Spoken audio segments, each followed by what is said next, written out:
ከኢትዮጵያ ምድር ቲፒኤልኤፍ ካልጠፋ የኢትዮጵያ ችግር ሊጠፋ አይችልም ብሎ ግን ማሰብ ስተት ነው። ትግራይ ውስጥ አሁን ያለው ሽኩቻ የግለሰቦች ሽኩቻ አይደለም። በብልጽግና ፓርቲና በቲፒኤልኤፍ መካከል ያለ ሽኩቻ ነው። አሁንም እያደላን ያለነው ለብልጽግና ነው። አውቀንም ይሁን ሳናውቅ እያደላን ያለነው ለብልጽግና ነው። ለምን ቲፒኤልኤፍ በዚህ ሂደት መጥፋት አለበት እያለ ይሄን ስንል እያራመርን ያለነው የብልጽግናን አጀንዳ ነው። የፕሪቶሪያውን ስምምነት በተግባር ለማዋል ከመፍጨርጨር ይልቅ አሁንም በተለያዩ መንገዶች ቲፒኤልኤፍን ለማዳከምና ለማጥፋት ነው ጥረት እየተደረገ ያለው። ቲፒኤልኤፍ በህልውና ፈተና ውስጥ ነው ያለው። እናጠፋለን መኖር የለብንም የሚሉት ኃይሎች አሉ። ይሄ ኃይል ከታጠቀው ኃይል ጋር ተለይቶ እንደ ፓርቲ ሊቆም አይችልም። ስለዚህ አሁንም ቢሆን ቲፒኤልኤፍ ማህበራዊ መሰረት አለ። እያንዳንዱ የሰራዊት አባል ከትግራይ ቤተሰብ የመጣ ነው፣ ከሌላ ዩኒቨርሲቲ የመጣ አይደለም። እያንዳንዱ የሰራዊት አባል አብዛኛው የሰራዊት አባል 70-80% ወጣት ነው። አሁን እንደሚወራው ሽማግሌ አዛውንት ምናምን አይደለም። ለምንድን ነው ቲፒኤልኤፍን የደገፈው? ይሄን ራሳችንን መጠየቅና ተገቢ መልስ መስጠት መቻል አለብን። 27 ዓመት የገዛክ ቲፒኤልኤፍ ብቻ አይደለም፣ ኦህዴድም ገዝቶሃል፣ ብአዴንም ገዝቶሃል፣ ኢህዴግም ገዝቶሃል። የበለጠ ተጠያቂ የሚሆኑት እነሱ ናቸው እንደውም ከቲፒኤልኤፍ በላይ። ቲፒኤልኤፍማ ለሚያምንበት ለራሱ የፖለቲካ የበላይነት ነው ያን ያደረገው። ብአዴን እና ኦህዴድ ግን ተላላኪ ሆነው ነው ለማያምኑበት ነገር ነው ህዝባቸውን ሲገዙ የነበረው ሲጨቁኑ የነበረው። ይሄ ከተጠያቂነት ከኃላፊነት ነፃ ሊያደርጋቸው አይችልም። እንደውም ስለዚህ እነሱን አቅፈህ ይዘህ ቲፒኤልኤፍ ብቻ ከምድረገጽ መጥፋት አለበት የሚል ፖለቲካ ማራመድ የት ያደርሳል? ዘረኝነት እኮ ነው የሚሆነው። ብሎ ወጥቶ ብአዴንን ደግፎ ኦህዴድን ደግፎ እነሱን እንደ ሙሴ እንዳሻጋሪ እየቆጠሩ ቲፒኤልኤፍ ከምድረገጽ ይጥፋ ማለት የት ያደርሳል? ኦሮ አማራ የሚባል ጥምረት ተፈጥሮ ህዝቡ እሱን ደግፎ ነው እንቅስቃሴ የተደረገው። እነዛ ሰዎች የኢህአዴግ አባል ሆነው ይኖሩ ናቸው። የፈረሰ መንግስትም የለም። ከውስጣቸው ቲፒኤልኤፍን ቀነሱ እንጂ የፈረሰ መንግስት የለም። ያው መንግስት ነው፣ የ27 ዓመቱ መንግስት ነው የቀጠለው። ግን ትልቁ ችግራችን ያለው በተለየ ሁኔታ የምናየው ቲፒኤልኤፍን ስለሆነ ሌሎቹን ማየትም ረሳ። ለዛ ነው ትግሉ የተጠለፈው የትም ያልደረሰው ነው። ይሄ መንግስት 27 ዓመት የነበረ መንግስት ነው። ቲፒኤልኤፍ ብቻ አይደለም ተጠያቂው፣ ቲፒኤልኤፍ ብቻ አይደለም የችግሩ አካል፣ እነዚህም የችግሩ አካል ናቸው። እነሱ ሊያሻግሩን አይችሉም። አዲስ የሽግግር መንግስት መቋቋም አለበት፣ አዲስ የሽግግር ሂደት መፈጠር አለበት ብለን ቢሆን ኖሮ ይሄ ሁሉ ችግር አይመጣም ነበር። ያን ነው ስህተት የሰራነው። አሁንም ተመሳሳይ ስህተት ነው እየሰራን ያለነው። ቅድም ምን ብያለሁ የሚኖረው። ስለዚህ አንደኛ ይሄን ቲፒኤልኤፍን ማጥፋት የሚባለውን አጀንዳ አሁንም ማቆም ያስፈልጋል። መጀመሪያም ጦርነት ውስጥ ያላግባብ የተገባው በዚህ ምክንያት ነው። አሁንም ችግር እየተፈጠረ ያለው የፕሪቶሪያውን ስምምነት በተግባር ለማዋል ከመፍጨርጨር ይልቅ አሁንም በተለያዩ መንገዶች ቲፒኤልኤፍን ለማዳከምና ለማጥፋት ነው ጥረት እየተደረገ ያለው። ይሄ የትም አያደርስም። ለትግራይ ህዝብ አይጠቅምም፣ ለኢትዮጵያም የሚጠቅም አይደለም። ተወደደም ተጠላም ቲፒኤልኤፍን የሚደግፍ የህብረተሰብ ክፍል ትግራይ ውስጥ አለ። ዝም ብሎ አይደለም ሰርቫይቭ ያደረገው፣ የራሱ የሆነ ማህበራዊ መሰረት ስላለው። ያላግባብ ቲፒኤልኤፍን በኃይል በተለያየ ሴራ ለማዳከምና ለማጥፋት የሚደረገው ጥረት ችግሩን የበለጠ ያወሳስበዋል እንጂ አይጠቅም። ፋክት ነው፣ የሚያከራክርም አይደለም። እውነታውን ለመቀበል ካልተቸገረ በስተቀር ፋክት ነው። ቲፒኤልኤፍን የማይደግፍ የህብረተሰብ ክፍል ትግራይ ውስጥ አለ፣ በግልጽ አለ። በዛው መጠን ቲፒኤልኤፍን የሚደግፍ የህብረተሰብ ክፍል አለ፣ ቀላል የማይባል። በእኔ እምነት እንደውም ማጆሪቲው ቲፒኤልኤፍን ይደግፋል። ያን መደገፉ ትክክል ነው አይደለም ሌላ ጥያቄ። በተጨባጭ ግን ይደግፋል። ትልቁ ሚስካልኩሌሽን ይሄ ነው። አሁን በእናቶ ጌታቸውን በኩል ያየሁት ሚስካልኩሌሽን ይሄ ነው። በቃ ይሄ ድርጅት በህዝብ ተጠልቷል፣ ከዚህ በኋላ ህዝብ ይዞት ሊቀጥል አይችልም የሚል በጣም የተሳሳተ ግምገማ ነበር። ቲፒኤልኤፍ በትግራይ ህዝብ ውስጥ ያለውን ማህበራዊ መሰረት እንደዚህ በአጭር ጊዜ መንቀል አይቻልም። ይሄን ሪያሊቲ መቀበል ያስፈልጋል። አንድ ያ ባይሆን ኖሮ አሁን በቀላሉ ይሸነፍ ነበር። ትልቁ ችግር ያለው ምን መሰለህ? አንደኛ ቲፒኤልኤፍ አባገሪቱ ችግር ዋናውና ብቸኛው ተጠያቂ ተደርጎ ነው የሚቀርበው። አንዱ ተጠያቂ ነው ቲፒኤልኤፍ። እርግጥ ነው በ27 ዓመቱ ቁልፍ የሆነ ሚና ነበረው። የበላይነት ነበር። ለችግሩ ግን ብቸኛ ተጠያቂ አይደለም። አንዱ ያሳሰብ መሰረታዊ ችግር ቲፒኤልኤፍን ብቻ ተጠያቂ አድርጎ የማየት በኢትዮጵያ ፖለቲካ 50 ዓመት ኦነግም 50 ዓመት ሆኖታል። ኢህአፓም 50 ዓመት ሆኖታል። አሁን ሰርቫይቭ ያደርጋል። ኦህዴድ 30 ዓመት ሆኖታል፣ አልፎታል። ብአዴን 30 ዓመት አልፎታል። ፎርሙን ቀይሮ በብልጽግና አሁን አለ። ደኢህዴግ አለ። የኦጋዴን ነፃ አውጪ ግንባር 40-50 ዓመት አለ። ቲፒኤልኤፍ የተጀመረ አይደለም። ቲፒኤልኤፍን መታገል ያባት ነው። ሁላችንም እየታገል ነው። በቃ ከኢትዮጵያ ምድር ቲፒኤልኤፍ ካልጠፋ የኢትዮጵያ ችግር ሊጠፋ አይችልም ብሎ ግን ማሰብ ስተት ነው። አንደኛ እንደ አይነቱ አስተሳሰብ ቲፒኤልኤፍ ከትግራይ ህዝብ እንዳይነጠል ነው የሚያደርገው። እንደውም ቲፒኤልኤፍ እንዳይዳከምና የበለጠ እንዲጠናከር ነው የሚያደርገው። ለቲፒኤልኤፍ ያለን አመለካከት በዚህ መልኩ የተዛባ ባይሆን ኖር የቲፒኤልኤፍን ጉዳይ ለትግራይ ህዝብ ብንተውለት እንደማንኛውም ፓርቲ ብናየውና ለትግራይ ህዝብ ብንተውለት ኦህዴድን አቅፈን ብአዴንን አቅፈን ቲፒኤልኤፍን ብቻ የችግሩን ምንጭ አድርገን እንዲጠቃ ከመፈለግ አስተሳሰብ ወጥተን ቢሆን ኖሮ አሁን ካለው በብዙ ርቀት ቲፒኤልኤፍ ይዳከም ነበር፣ ከትግራይ ህዝብ ይነጠል ነበር። እኛ ነን አድርገን እያቀረብን የትግራይ ህዝብ የበለጠ እንዲደግፈው እያደረግን ያለን። ከዚህ አስተሳሰብ እስካልተወጣ ድረስ በምንም ተአምር የትግራይ ህዝብና ቲፒኤልኤፍን መነጣጠል አይቻልም። ቲፒኤልኤፍን የሚደግፍ የህብረተሰብ ክፍል ትግራይ ውስጥ አለ። ያላግባብ ቲፒኤልኤፍን በኃይል በተለያየ ሴራ ለማዳከምና ለማጥፋት የሚደረገው ጥረት ችግሩን የበለጠ ያወሳስበዋል እንጂ አይጠቅም። ቲፒኤልኤፍ በትግራይ ህዝብ ውስጥ ያለውን ማህበራዊ መሰረት እንደዚህ በአጭር ጊዜ መንቀል አይቻልም። መጀመሪያም ጦርነቱ የተፈጠረው የዶክተር አብይ መንግስት ቲፒኤልኤፎች መጥፋት አለባቸው፣ ቲፒኤልኤፎች ካሉ የኔ የፖለቲካ የበላይነት ጥያቄ ውስጥ ይወድቃል ብሎ ስላመነ ነው። ቲፒኤልኤፍ ደግሞ ይሄን ልታደርግ አትችልም። እኔ ሰርቫይቭ ማድረግ ፈልጋለሁ፣ ልውናይን አስጠብቄ መቀጠል ፈልጋለሁ። ልታጠፋኝ አትችልም፣ አልጠፋም። በዚህ ምክንያት ነው ጦርነቱ የተነሳው። አሁንም የፕሪቶሪያ ስምምነት ከተፈረመ በኋላ ትግራይ ውስጥ እየሆነ ያለው ቀውሱ የተፈጠረው በሌላ ምክንያት አይደለም፣ በዚህ ሁለት አስተሳሰብ ምክንያት።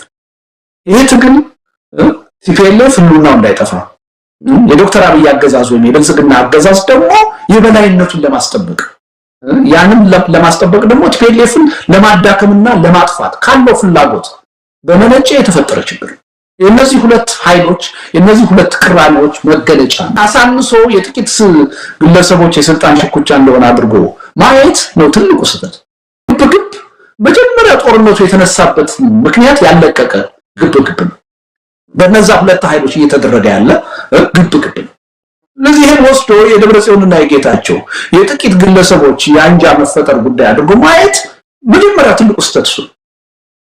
ይሄን መረዳት ያስፈልጋል። መፍትሄውን በአግባቡ ልንረዳ የምንችለው የችግሩን ምንጭ በአግባቡ መረዳት ስንችል ነው። ነገር ህወሓት ውስጥ የተፈጠሩት ሁለት ኃይሎች በምንም ተአምር ይሄን ችግር በውጫዊ ኃይል ጣልቃ ገብነት በፌደራል መንግስት በኤርትራ መንግስት ጣልቃ ገብነትና እርዳታ አሸናፊ ለመሆን መጣር የለባቸው። እና አቶ ጌታቸው ኃይል በፌደራል መንግስቱ ወይም በነ ዶክተር አብይ እርዳታና ጣልቃ ገብነት ችግሩን ለመፍታት እንደሚፈልግ ግልጽ ሆነ። የመደብረጽዮን ወይም በመደብረጽዮን ውስጥ ያለ አንድ ግሩፕ ከኤርትራ መንግስት ጋር ወዳጅነት እንደፈጠረ ይሄን ችግር ከኤርትራ መንግስት ጋር ወይም ከሻቢያ ጋር ተባብሮ ለመፍታት እየፈለገ እንደሆነ አትሊስት በወሬ ደረጃ እየተነገረ ነው። በወሬ ደረጃ ያልኩት ያን ምክንያት አይደለም፣ ተጨባጭ የሆነ መረጃ አልቀረበም። ህወሓትም የሻቢያ መንግስትም አስተባብረዋል። የእነ አቶ ጌታቸው ግሩፕ ግን ይሄን ችግር በማዕከላዊ መንግስቱ ትብብርና እርዳታ ለመፍታት ለማሸነፍ እየፈለገ እንደሆነ አሁን የአደባባይ ሚስጥር ነው፣ በግልጽ እየተናገሩ ነው። ፌደራል መንግስቱ ጣልቃ እንዲገባ ጥያቄ አቅርበዋል። ፎርማል አይደለም፣ ፎርማል ነው። ይሄ ምንም የማድበስበስ ጉዳይ እስካልሆነ ድረስ ኦልሬዲ ለማሸነፍ የፌደራል መንግስቱን እርዳታ እና እገዛ ይዘን ማሸነፍ አለብን የሚለው አመለካከት በተግባር ታይቷል። ስለዚህ ይሄ በጣም ፈራው የነበረ ሁኔታ ነው፣ አሁን ተከስቷል። ይሄ ጉዳይ በመሰረታዊነት መለወጥ ካልተቻለ ያጣጣ ለትግራይም ይተርፋል፣ ለአጠቃላይ የኢትዮጵያ ሰላምና መረጋጋትም የበለጠ ችግር ሆኖ ጎልቶ የሚወጣበት ሁኔታ የሚኖረው። ስለዚህ አንደኛ ይሄን ቲፒኤልኤፍን ማጥፋት የሚባለውን አጀንዳ አሁንም ማቆም ያስፈልጋል። መጀመሪያም ጦርነት ውስጥ ያላግባብ የተገባው በዚህ ምክንያት ነው። አሁንም ችግር እየተፈጠረ ያለው የፕሪቶሪያን ስምምነት በተግባር ለማዋል ከመፍጨርጨር ይልቅ አሁንም በተለያዩ መንገዶች ቲፒኤልኤፍን ለማዳከምና ለማጥፋት ነው ጥረት እየተደረገ ያለው። ይሄ የትም አያደርስም። ለትግራይ ህዝብ አይጠቅምም፣ ለኢትዮጵያም የሚጠቅም አይደለም። ተወደደም ተጠላም ቲፒኤልኤፍን የሚደግፍ የህብረተሰብ ክፍል ትግራይ ውስጥ አለ። ዝም ብሎ አይደለም ሰርቫይቭ ያደረገው፣ የራሱ የሆነ ማህበራዊ መሰረት ስላለው ያላግባብ ቲፒኤልኤፍን በኃይል በተለያየ ሴራ ለማዳከምና ለማጥፋት የሚደረገው ጥረት ችግሩን የበለጠ ያወሳስበዋል እንጂ አይጠቅም። ፋክት ነው፣ የሚያከራክርም አይደለም። እውነታውን ለመቀበል ካልተቸገረ በስተቀር ፋክት ነው። ቲፒኤልኤፍን የማይደግፍ የህብረተሰብ ክፍል ትግራይ ውስጥ አለ፣ በግልጽ አለ። በዛው መጠን ቲፒኤልኤፍን የሚደግፍ የህብረተሰብ ክፍል አለ፣ ቀላል የማይባል።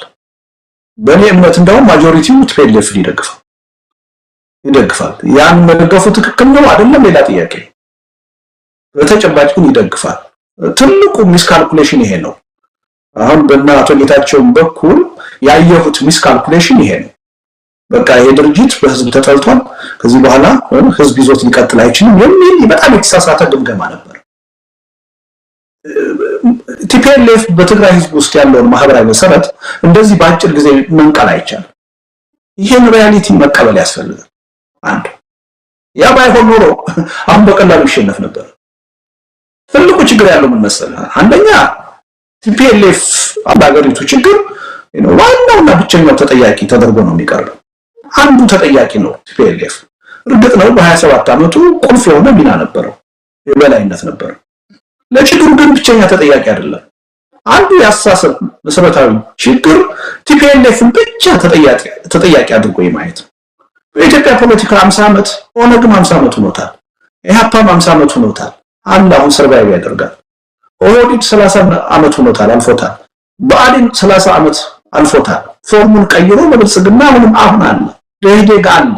የኦጋዴን ነፃ አውጪ ግንባር 40-50 ዓመት አለ። ቲፒኤልኤፍ የተጀመረ አይደለም። ቲፒኤልኤፍን መታገል ያባት ነው። ሁላችንም እየታገልነው ነው። በቃ ከኢትዮጵያ ምድር ቲፒኤልኤፍ ካልጠፋ የኢትዮጵያ ችግር ሊጠፋ አይችልም ብሎ ግን ማሰብ ስህተት ነው። አንደኛ እንደ አይነቱ አስተሳሰብ ቲፒኤልኤፍ ከትግራይ ህዝብ እንዳይነጠል ነው የሚያደርገው።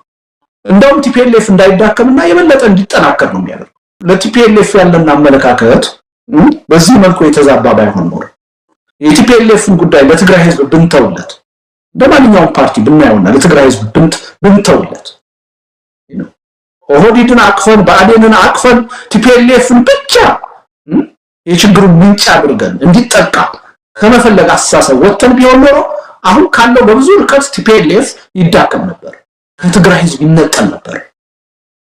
እኛ ነን አድርገን እያቀረብን የትግራይ ህዝብ የበለጠ ሊደግፈው እያደረግን ያለን። ከዚህ አስተሳሰብ እስካልተወጣ ድረስ በምንም ተአምር የትግራይ ህዝብና ቲፒኤልኤፍ መነጣጠል አይቻልም። ስለዚህ አሁንም ቢሆን ቲፒኤልኤፍ ማህበራዊ መሰረት አለው። ከሌለው ለምንድን ነው ሰርቫይቭ ያደረገው? እያንዳንዱ የሰራዊት አባል ከትግራይ ቤተሰብ የመጣ ነው፣ ከሌላ ዩኒቨርሲቲ የመጣ አይደለም።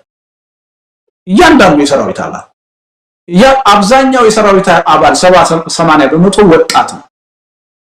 አሁን እንደሚወራው ሽማግሌ አዛውንት ምናምን አይደለም። ለምንድን ነው ቲፒኤልኤፍን የደገፈው? ይህን ራሳችንን መጠየቅና ተገቢ መልስ መስጠት መቻል አለብን። ቲፒኤልኤፍ በህልውና ፈተና ውስጥ ነው ያለው። እናጠፋለን፣ መኖር የለብንም የሚሉት ኃይሎች አሉ። ይሄ ኃይል ከታጠቀው ኃይል ጋር ተለይቶ እንደ ፓርቲ ሊቆም አይችልም። ራሱን ከታጠቀው ኃይል ጋር ማስተሳሰር የግድ ነው፣ ያስፈልገዋል። ይሄ ነው የሚጠቅመው። ቲፒኤልኤፍን ግን እንደተለየ ጠላት ቆጥሮ መረባረብ፣ እሱን ለማጥፋት መሞከር አንደኛ ከትግራይ ህዝብ እንዳይነጠል ነው የምናደርገው። ሁለተኛ እንዲዳከም ሳይሆን የበለጠ እንዲጠናከር ነው የምናደርገው። እየታየ ያለው ክስተት ይሄ ነው። መጀመሪያም ጦርነቱ የተፈጠረው በስልጣን ሽኩቻ ነው። የዶክተር አብይ መንግስት ቲፒኤልኤፎች መጥፋት አለባቸው። ቲፒኤልኤፎች ካሉ የኔ የፖለቲካ የበላይነት ጥያቄ ውስጥ ይወድቃል ብሎ ስላመነ በሀገርም በክልልም ደረጃ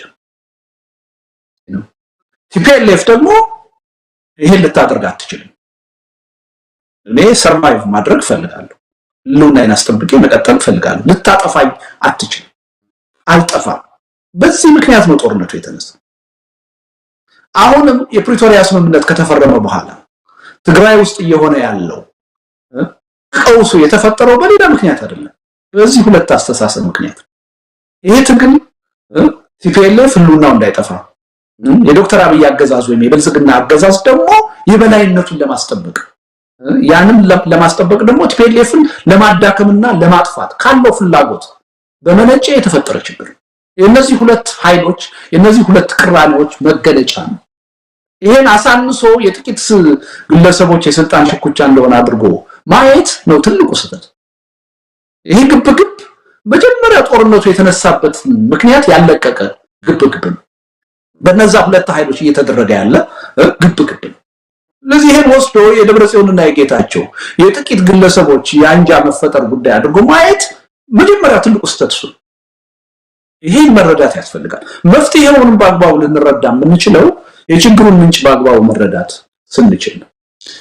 ይሄን ችግር በሚመለከት ከተወሰነ ወር በፊት ተጠይቄ ነበር በሌላ ሚዲያ። ሁለት ነገር ነበር ያልኩት። ትግራይ ውስጥ አንደኛ ይሄ የተፈጠረው ቅራኔ በምንም ተአምር ወደ ኃይል ወደ ግጭት እንዳያመራ መጠንቀቅ ያስፈልጋል። ወደ ግጭት ወደ ኃይል ከተቀየረ እጅግ አደገኛ ውጤት ነው የሚያስከትለው። አንድ ሁለተኛ ህወሓት ውስጥ የተፈጠሩት ሁለት ኃይሎች በምንም ተአምር ይሄን ችግር በውጫዊ ኃይል ጣልቃ ገብነት በፌደራል መንግስት በኤርትራ መንግስት ጣልቃ ገብነትና እርዳታ አሸናፊ ለመሆን መጣር የለባቸው የሚል ፍርሃቴን ነው የገለጽኩት። እንደዛ ጥረት ካደረጉ ይሄ ችግር የበለጠ ይወሳሰባል፣ የበለጠ አደጋ ይፈጠራል የሚል አመለካከትን ያራመድኩት። አሁን ሁለቱም እየሆነ ነው። ለምሳሌ በቅራኔው በሐሳብ ልውውጥ በሐሳብ ግጭት ነበር ሲካሄድ የነበር። ሰሞኑን ግን ወደ ኃይል እየተገባ ነው። ሰዎች በዚህ ምክንያት ኢቭን በጥይት የተመቱበት ሆስፒታል የገቡበት ሁኔታ እየሰማን ነው ሰሞኑን። ስለዚህ ከሐሳብ ግጭት አልፎ ወደ አካላዊ ግጭት ተሸጋገረ ማለት ነው። አንድ እና አቶ ጌታቸው ኃይል በፌደራል መንግስቱ ወይም በነ ዶክተር አብይ እርዳታና ጣልቃ ገብነት ችግሩን ለመፍታት እንደሚፈልግ ግልጽ ሆኗል።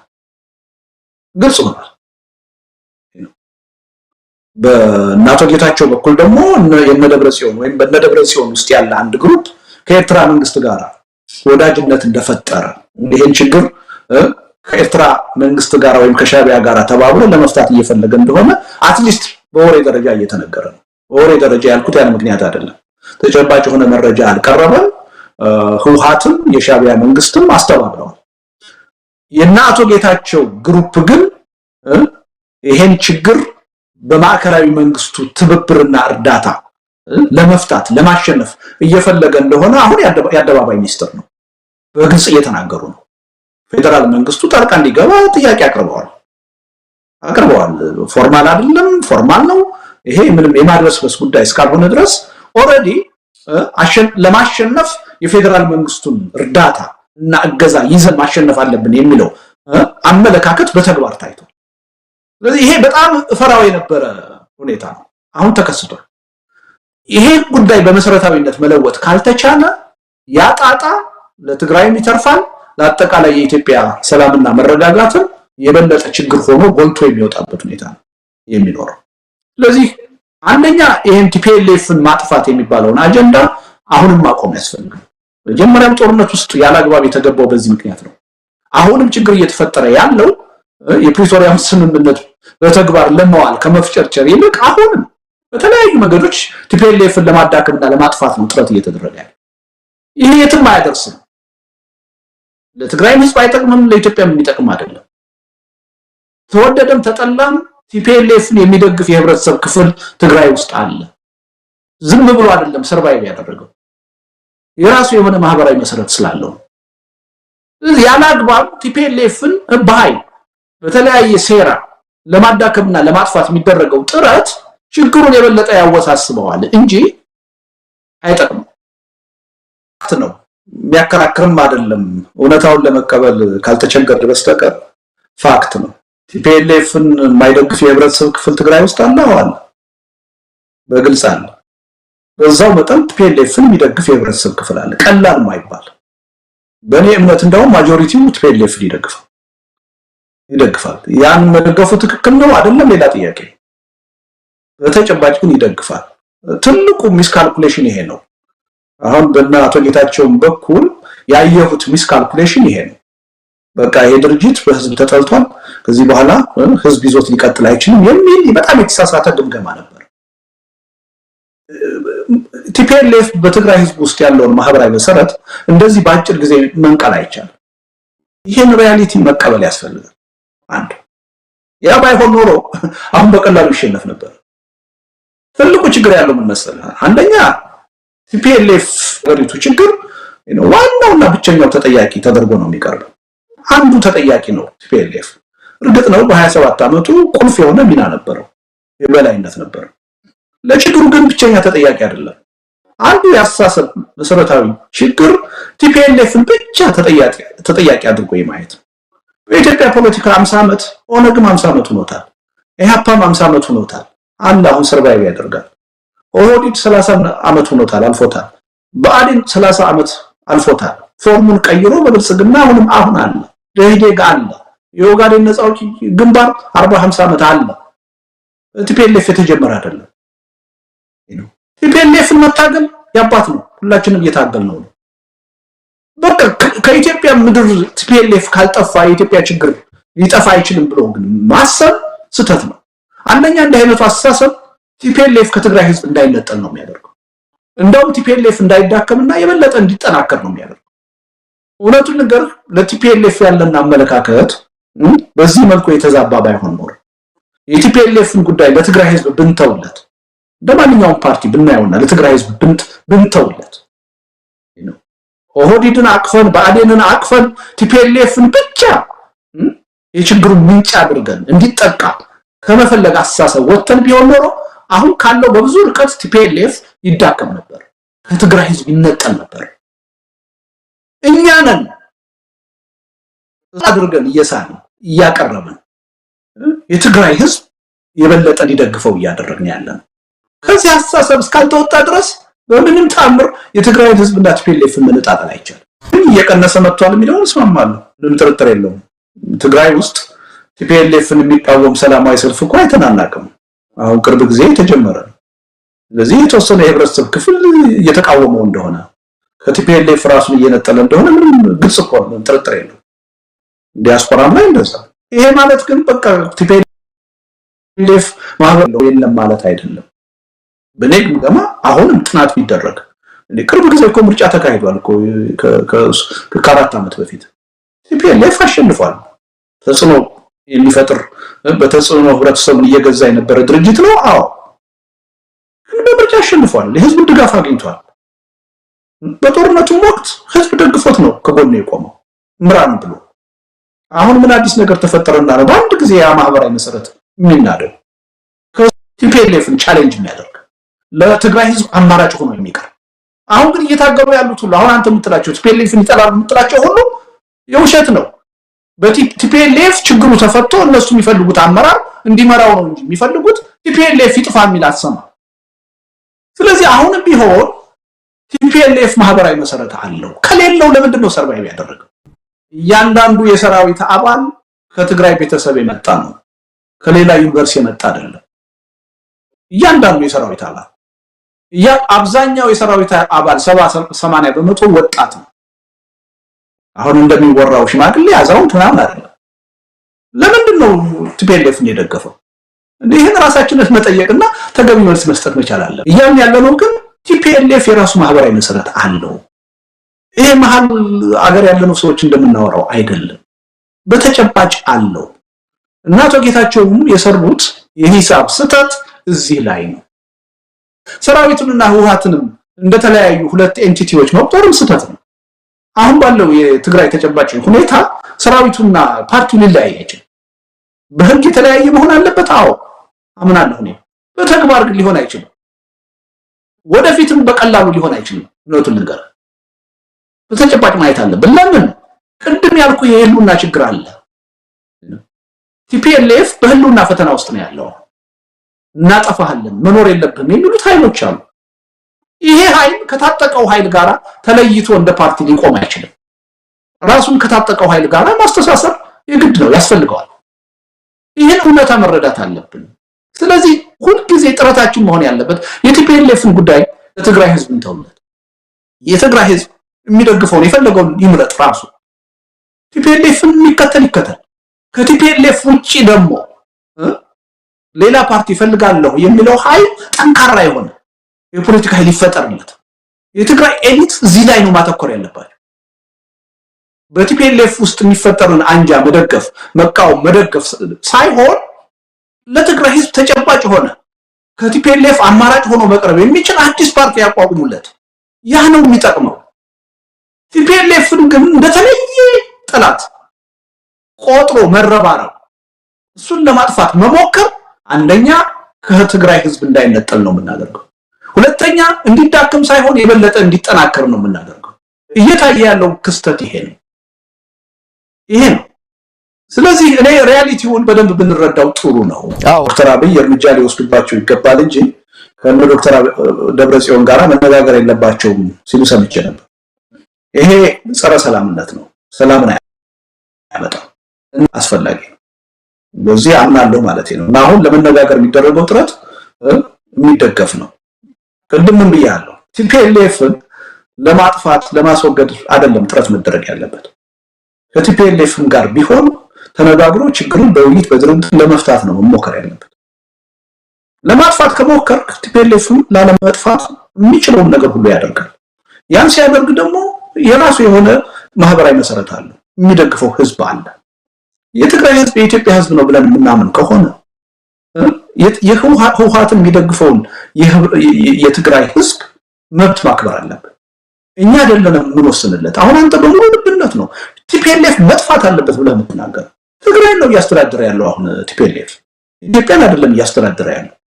በዋናነት ይሄ ጉዳይ መወሰን ያለበት በትግራይ ህዝብ ነው። አንተ ዋሽንግተን ዲሲ ተቀምጠህ ልትወስንለት አትችልም። ልወስንልህ ስትል ነው የትግራይ ህዝብ 27 ዓመት የገዛህ ቲፒኤልኤፍ ብቻ አይደለም። ኦህዴድም ገዝቶሃል፣ ብአዴንም ገዝቶሃል፣ ኢህዴግም ገዝቶሃል። እሱ እኮ ነው የሚያሳዝነው። የበለጠ ተጠያቂ የሚሆኑት እነሱ ናቸው እንደውም ከቲፒኤልኤፍ በላይ። ቲፒኤልኤፍማ ለሚያምንበት ራሱ የፖለቲካ የበላይነት ነው ያን ያደረገው። እነ ብአዴን እነ ኦህዴድ ግን ተላላኪ ሆነው ነው ለማያምኑበት ነገር ነው ህዝባቸውን ሲገዙ የነበረው ሲጨቁኑ የነበረው። ይሄ ከተጠያቂነት ከኃላፊነት ነፃ ሊያደርጋቸው አይችልም። ስለዚህ እነሱን አቅፈህ ይዘህ ቲፒኤልኤፍ ብቻ ከምድረገጽ መጥፋት አለበት የሚል ፖለቲካ ማራመድ የት ያደርሳል? ዘረኝነት እኮ ነው የሚሆነው። ሆ ብሎ ወጥቶ ብአዴንን ደግፎ ኦህዴድን ደግፎ እነሱን እንደ ሙሴ እንዳሻጋሪ እየቆጠሩ ቲፒኤልኤፍ ከምድረገጽ ይጥፋ ማለት የት ያደርሳል? ኦሮ አማራ የሚባል ጥምረት ተፈጥሮ ህዝቡ እሱን ደግፎ ነው እንቅስቃሴ የተደረገው። እነዛ ሰዎች የኢህአዴግ አባል ሆነው ይኖሩ ናቸው። የፈረሰ መንግስትም የለም። ከውስጣቸው ቲፒኤልኤፍን ቀነሱ እንጂ የፈረሰ መንግስት የለም። ያው መንግስት ነው፣ የ27 ዓመቱ መንግስት ነው የቀጠለው። ግን ትልቁ ችግራችን ያለው በተለየ ሁኔታ የምናየው ቲፒኤልኤፍን ስለሆነ ሌሎቹን ማየትም ረሳ። ለዛ ነው ትግሉ የተጠለፈው የትም ያልደረሰው ነው። ይሄ መንግስት 27 ዓመት የነበረ መንግስት ነው። ቲፒኤልኤፍ ብቻ አይደለም ተጠያቂው። ቲፒኤልኤፍ ብቻ አይደለም የችግሩ አካል። እነዚህም የችግሩ አካል ናቸው። እነሱ ሊያሻግሩን አይችሉም። አዲስ የሽግግር መንግስት መቋቋም አለበት። አዲስ የሽግግር ሂደት መፈጠር አለበት ብለን ቢሆን ኖሮ ይሄ ሁሉ ችግር አይመጣም ነበር። ያን ነው ስህተት የሰራነው። አሁንም ተመሳሳይ ስህተት ነው እየሰራን ያለነው። ቅድም ምን ብያለሁ? ትግራይ ውስጥ አሁን ያለው ሽኩቻ የግለሰቦች ሽኩቻ አይደለም። በብልጽግና ፓርቲና በቲፒኤልኤፍ መካከል ያለ ሽኩቻ ነው። አሁንም እያደላን ያለነው ለብልጽግና ነው። አውቀንም ይሁን ሳናውቅ እያደላን ያለነው ለብልጽግና ነው። ለምን? ቲፒኤልኤፍ በዚህ ሂደት መጥፋት አለበት እያለ ይሄን ስንል እያራመርን ያለነው የብልጽግናን አጀንዳ ነው። ይሄን መረዳት አለብን። በስልጣን ላይ ያለውና እየገዛን ያለው አሁን ቲፒኤልኤፍ አይደለም ብልጽግና ነው። እኛም በዚህ ሽኩቻ እያደላን ያለነው ለማን ነው? ለብልጽግና ነው። ይሄ ትክክል አይደለም። ዞሮ ዞሮ ንግግር ብለኛል ቅድም፣ መፍትሄው እሱ ነው። ቲፒኤልኤፍን ለማጥፋት መጣር አይደለም። ስለዚህ ወደ ቀልባቸው መለስ ብለው እነ ዶክተር አብይ ከቲፒኤልኤፍ ጋር ቲፒኤልኤፍን ማጥፋት አንችልም፣ አይገባም።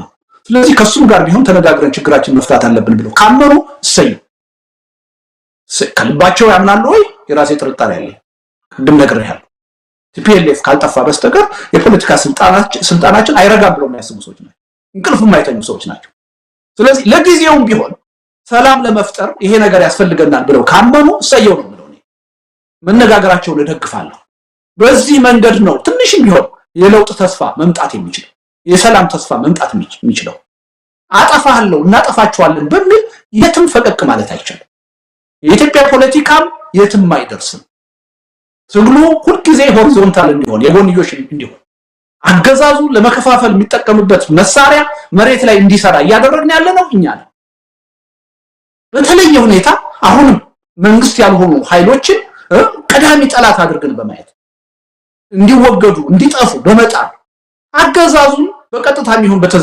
በተዘዋዋሪ ይረዳል ትግራይ ውስጥ አሁን የምናየው ሽኩቻ በፌደራል መንግስቱና በቲፒኤልኤፍ መካከል ያለ ሽኩቻ ነው ነጥለህ የትግራይ ችግር ብቻ አድርገህ አትየው ነጥለህ የቲፒኤልኤፍ ብቻ አድርገህ አትየው ይሄን ቅራኔ ካልተረዳኸው አስቸጋሪ ነገር ነው ስለዚህ ስለ ትግራይ ጉዳይ ስታወራ የብልጽግናን ጉዳይ ወደ ጎን ልታረጋው አትችልም የችግሩ አካል ነው አብረህ ነው ልታይ የሚገባው በነገር ላይ ስለ መጥፋት ሳወራ እኔ ብልጽግና ፓርቲ መጥፋት አለበት ብያለሁ የሚደግፈው የህብረተሰብ ክፍል አለ ብዬ ነው ማምነው አምባገነንነት ስልጣን ይዞ መቀጠል አለበት ብያለሁ በጉልበት ነው እየቀጠለ ያለው ኢትዮጵያ ዛሬ በመንግስት ታሪክ በስልጣኔ የጥንት ሀገር ሆና ያለ በድህነት ጭራ ሆና አሁን የምትገኘው በሌላ ምክንያት አይደለም ከጦርነት አዙሪት መላቀቅ ስላልቻልን ነው ከእርስ በርስ መገዳደል መላቀቅ ስላልቻልን ነው ወደ ሰላማዊ የትግል ሂደት መግባት ስላልቻልን እኔ ከዚህ በኋላ ምን ልንማር እንችላለን እንደው ሌላውን እንተውና ዶክተር አብይ ወደ ስልጣን ከመጡ በኋላ ስንት ጦርነቶች ተጀመሩ ስንት ጦርነቶች እየተካሄዱ ነው ምን ውጤት አገኘ ህዝብ አለቀ በሚሊዮን የሚቆጠር ህዝብ አልቋል ምን ጠባለ ሰላማዊ ትግል ግን እዚህ 6-7 አመት የት ነው ያካሄድነው በሰላማዊ ትግል ስንት ሰው ሞተ ትነግረኛለህ በቁጥር አሁን ስንት ሰው ሞተ በሰላማዊ ትግል ከአምባገነን ለመገላገል ተካሂዶ ውጤት አምጥቷል ሰላማዊ ትግል ከዛም አልፎ ከቅኝ ግዛት ሳይቀር ለመገላገል ተካሂዶ ውጤት አምጥቷል ለህልውናም ጥያቄ ሰላማዊ ትግል ማድረግ ይቻላል ለህልውና ጥያቄ ሲሆን ሰላማዊ ትግል አይካሄድም ወይም በሰላማዊ ትግል ውጤት ማምጣት አይቻልም የሚል ቲዮሪ የለም ሰላማዊ ትግል ለማንኛውም አይነት ችግር መካሄድ ይችላል አንደኛ መነሻ ትክክል አይደለም ላለብን የህልውና ችግርም ሰላማዊ ትግል መጠቀም እንችላለን ይሄ ምንም ጥያቄ ውስጥ የሚገባ ነቃዝናለሁ በ21ኛው ክፍለ ዘመን አንተ ስለምን ሼር ነው የምታስበው ሰላማዊ ትግል እጅን አጣምሮ መሞት መገደል አይደለም ሰላማዊ ትግል ትልቅ መሳሪያ ነው አምባገነኖችን ማንቀጥቀጥ የሚችል ነው በወራት አይደለም በሳምንታት አይደለም በቀናት አምባገነኖችን ሲጥል ታይቷል በኔና ባንተ እድሜ ቅርብ ጊዜ የዛሬ 10 12 13 አመት የአረብ ስፕሪንግን አላየህም 3-4 ለ30 ለ40 አመት በስልጣን ላይ የነበሩ አምባገነኖች ሲገረሰሱ አላየህ ይሄ ተጨባጭ አይደለም የኢትዮጵያን ተጨባጭ ሁኔታ ነው 1966 መንግስት የንጉሱ 40 አመት በስልጣን ላይ የቆየ የንጉስ ስርዓት በሰላማዊ ትግል ነው የወረደው ይሄ ተጨባጭ ሆነ ለእና ላንተ ራሱ ሩቅ ያልሆነ በርጅነታችን የተከሰተ ነገር ነው ይልቅ አሁን ያለው ትውልድና ዘመን ለሰላማዊ ትግል የበለጠ የቀረበ ነው ከ2000 በፈረንጆ በአበሻ ከ2002-3 ወይም ደግሞ የአረብ ስፕሪንግ ከተካሄደበት ጊዜ አሁን እንደውም ለሰላማዊ ትግል የተሻለ ነው የቀረበ አመለካከት ነው ያለው ችግሩ ምን መሰለህ አንድ ጊዜ አንድን አመለካከት ለመቀበል ከወሰን የፈለገውን ያህል ሎጂክ የፈለገውን ያህል ማስረጃ መረጃ ባቀርብልህ ልታምን አትችልም ቅንጅት ከመመስረቱ 2-3 አመት ወይም 4 አመት በፊት ሲባል የነበረው እንደዛ ነው ይሄን አምባገነን መንግስት በምንም ተአምር በሰላማዊ ትግል ቻሌንጅ ማድረግ አይቻልም እናንተ ውርውር የምትሉ የኢዴፓ ሰዎች ይሄን አገዛዝ ዴሞክራት ለማስመሰል ነው የምትታገሉት ይያሉ ይተቹን ነበር እነ ዶክተር ብርሃኑ ይተቹን ነበር ኋላ ግን 92 ዓመተ ምህረት በተግባር ሰላማዊ ትግል ውስጥ ገብተን ህዝቡን አንቀሳቅሰን ውጤት ማምጣት እንደሚቻል አሳየ በአዲስ አበባ ከተማ 14 የክልል መቀመጫ በፓርላማ 2 መቀመጫ በ3 ወር ጊዜ ውስጥ ማግኘት ይቻላል ህዝቡ ተነሳሳ እንዴ ለካ በሰላማዊ ትግል ለውጥ መምጣት ይችላል የሚል ተነሳሽነት አደረበት ፓርቲዎችም መነቃቃት ጀመሩ ከዛ 5 ዓመት በኋላ ነው 97 ዓመተ ምህረት ያን ሰላማዊ እንቅስቃሴ አድርገን ህዝቡ በሰላማዊ ትግል በምርጫ ለውጥ እንደሚመጣ ተስፋ አድርጎ ተሳትፎ አድርጎ ነው ከ180 በላይ መቀመጫ ተቃዋሚዎችን ማሸነፍ የቻለው። ከ180 በላይ ወረዳ ነው በምርጫ ነፃ ማውጣት የተቻለው። አዲስ አበባን የመሰለ የአገሪቱን ዋና ከተማ በሚሊዮን የሚቆጠር ህዝብ ያለባትን ነፃ ማውጣት ችለናል፣ ማሸነፍ ችለናል። ከዛ በኋላ አመራሮቹ በግልብነት ውጤቱን ሜዳ ላይ ባይበትኑት ኖሮ ዛሬ የመንግስት ለውጥ አምጥተን ብዙ ዓመት መቆየት እንችል ነበር። ከኢህአዴግ ከብልጽግና አገዛዝ የምንገላገለው ከብዙ ዓመት በፊት ነበር። ያን ውጤት ስላበላሸረው እና በኢትዮጵያ ተጨባጭ ሁኔታ ሰላማዊ ትግል ውጤት አምጥቶ አሳይቶና አብዛኛው የኢትዮጵያ ህዝብ የደገፈው ዶክተር አብይን ወደ ስልጣን ያመጣው ለውጥ በዋናነት ሰላማዊ ትግል ነው። ግንቦት 7 አስመራ ሆኖ ኤርትራ ሆኖ አርበኞች ግንባር ወይም ኦነግ ተዋግቶ ያመጣው ለውጥ አይደለም። የኢትዮጵያ ወጣቶች በቄሮነት በፋኖነት ተደራጅተው ያደረጉት ሰላማዊ ትግል ነው የነ ዶክተር አብይ አገዛዝ ወደ ስልጣን እንዲመጣ ያደረገው። ይሄ ተጨባጭ ሆነ ለውጥ ነው።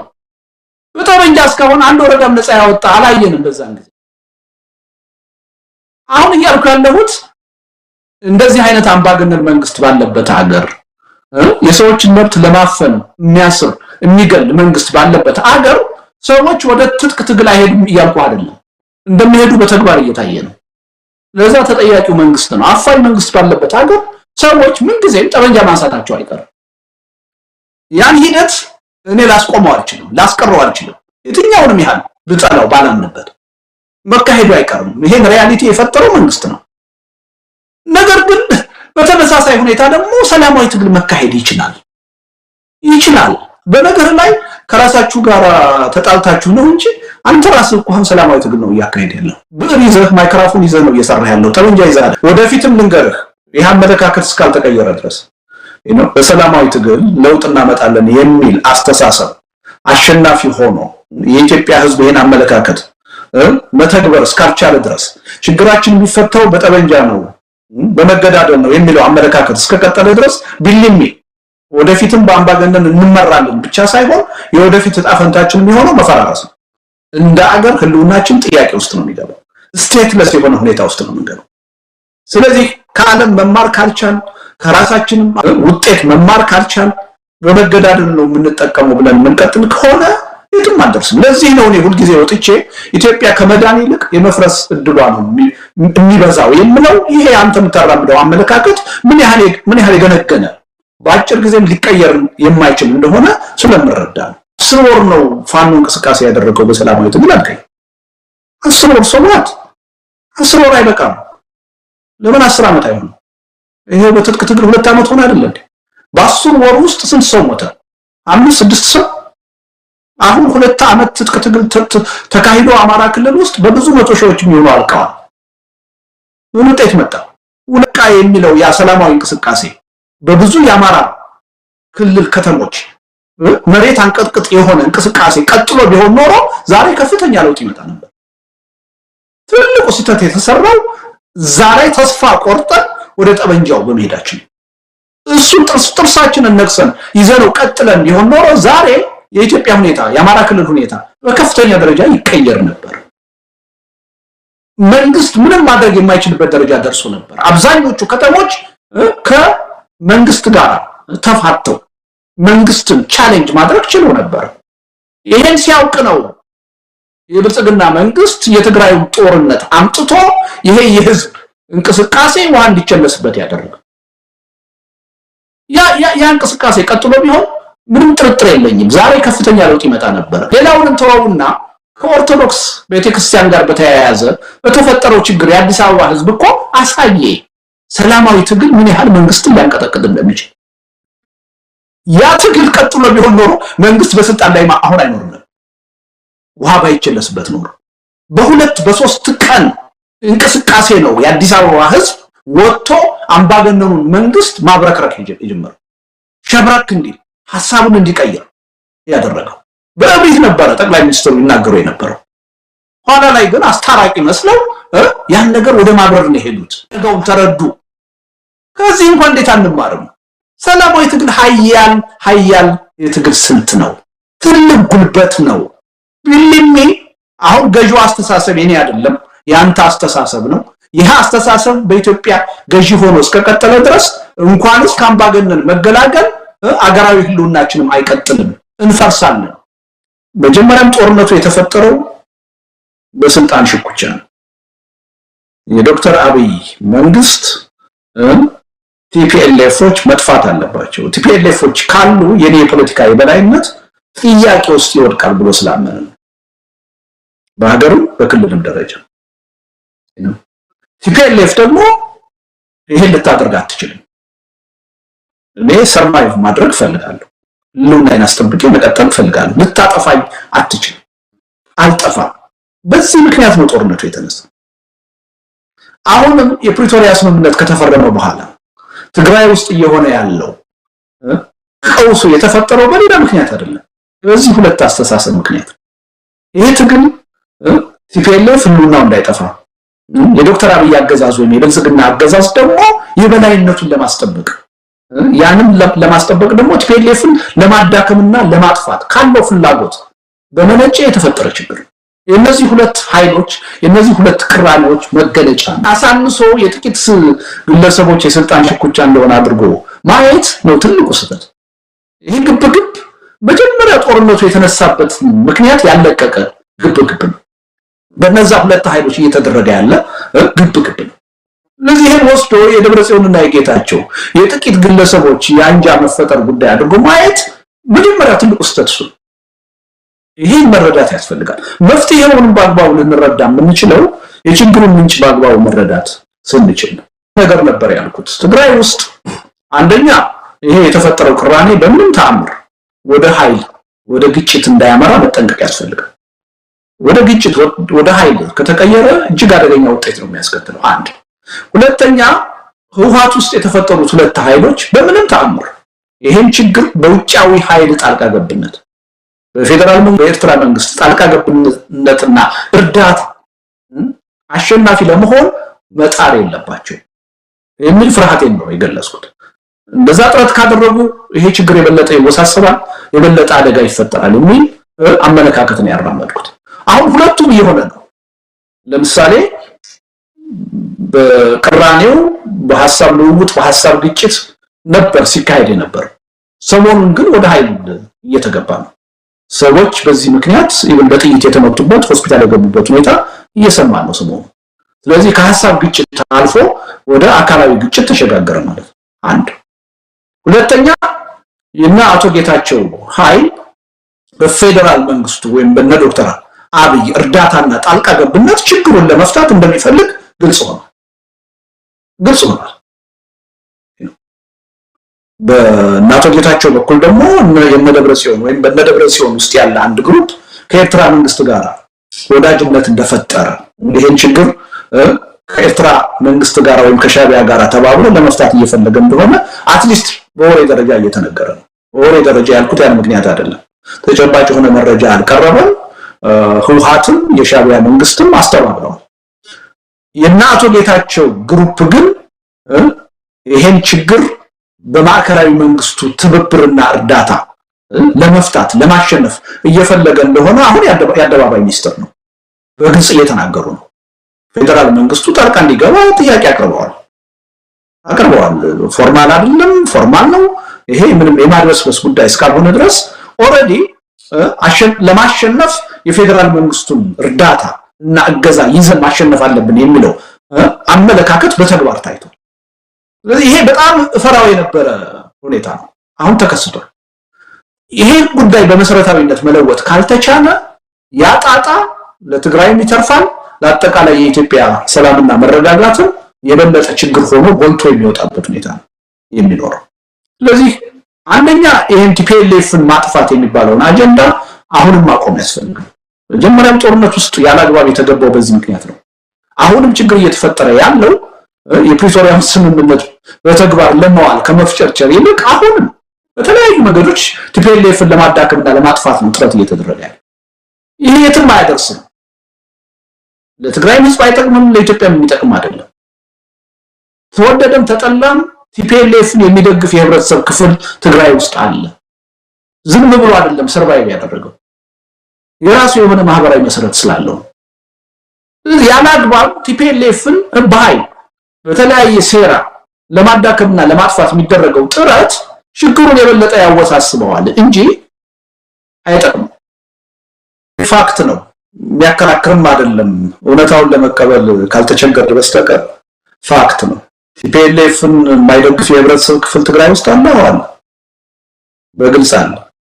በዛው መጠን ቲፒኤልኤፍን የሚደግፍ የህብረተሰብ ክፍል አለ። ቀላል የማይባል በእኔ እምነት እንደውም ማጆሪቲው ቲፒኤልኤፍን ይደግፋል። ያን መደገፉ ትክክል ነው አይደለም ሌላ ጥያቄ። በተጨባጭ ግን ይደግፋል። ትልቁ ሚስካልኩሌሽን ይሄ ነው። አሁን በእናቶ ጌታቸው በኩል ያየሁት ሚስካልኩሌሽን ይሄ ነው። በቃ ይሄ ድርጅት በህዝብ ተጠልቷል፣ ከዚህ በኋላ ህዝብ ይዞት ሊቀጥል አይችልም የሚል በጣም የተሳሳተ ግምገማ ነበር።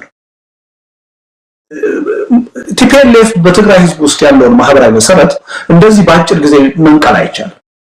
ይሄን ሪያሊቲ መቀበል ያስፈልጋል። አንድ ያ ባይሆን ኖሮ አሁን በቀላሉ ይሸነፍ ነበር።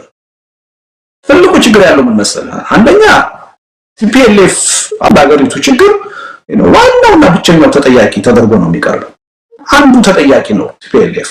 እርግጥ ነው በ27 ዓመቱ ቁልፍ የሆነ ሚና ነበረው፣ የበላይነት ነበር። ለችግሩ ግን ብቸኛ ተጠያቂ አይደለም። አንዱ ያሳሰብ መሰረታዊ ችግር ቲፒኤልኤፍን ብቻ ተጠያቂ አድርጎ የማየት በኢትዮጵያ ፖለቲካ 50 ዓመት ኦነግም 50 ዓመት ሆኖታል፣ ኢህአፓም 50 ዓመት ሆኖታል። አንድ አሁን ሰርቫይቭ ያደርጋል። ኦህዴድ 30 ዓመት ሆኖታል አልፎታል። ብአዴን 30 ዓመት አልፎታል። ፎርሙን ቀይሮ በብልጽግና አሁን አለ። ደኢህዴግ አለ። የኦጋዴን ነፃ አውጪ ግንባር 40-50 ዓመት አለ። ቲፒኤልኤፍ የተጀመረ አይደለም።